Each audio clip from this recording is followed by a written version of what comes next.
Assalamualaikum warahmatullahi wabarakatuh.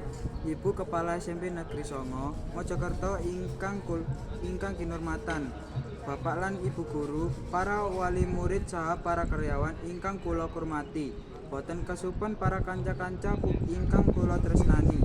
Ingkang kapisan sumangga kita sesarengan ngaturaken puji syukur dumateng Gusti Allah ingkang sampun kersa paring kanugrahan lan kasasaran saengga kula lan panjenengan sedaya saged nyawiji raos ing wanci papan punika kanthi boten kekirangan setunggal punapa.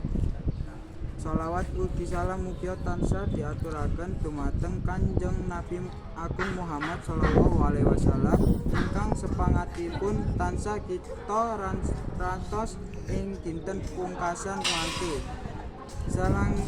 Salajengipun kula Yogi Dwi Ananta ingkang titiwanci kajibat dados pranatacara ngendharekaken rantamaning adicara perpisahan ing dinten punika.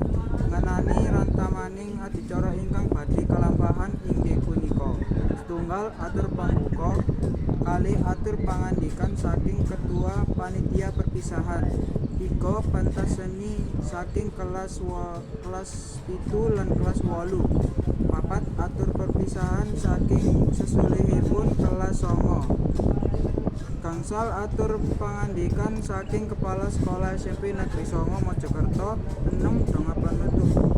Adicara kaping pisan inggih menika pembuka. Sumangga kula lan panjenengan sedaya kita buka adicara dinten punika kanthi maos waosan basmalah sesarengan matur nuwun.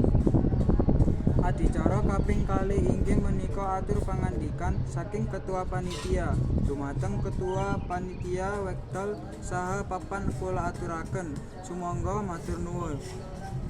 Adicara ingkang kaping 3 inggih menika pentas seni karawitan lan pentas drama tradisional saking kelas 7 lan kelas 8. Kagem ingkang kajiba papan ugi wekdal kula aturaken sumangga matur suwun.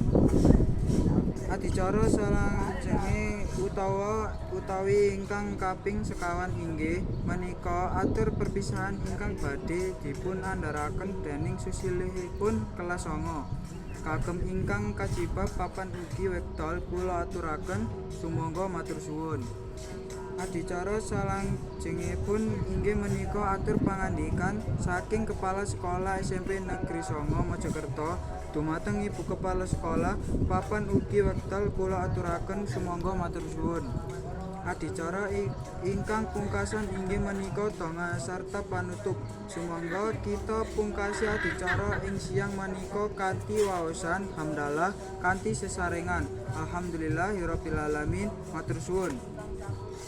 Para rawuh ingkang kinurmatan, kula minangka pranatacara ngaturaken agunging samudra pangaksama dumateng para rawuh manawi wonten kirangipun anggen kula matur santun toyaning klapa nyuwun pangapunten saking kalepatan kula. Wassalamualaikum warahmatullahi wabarakatuh.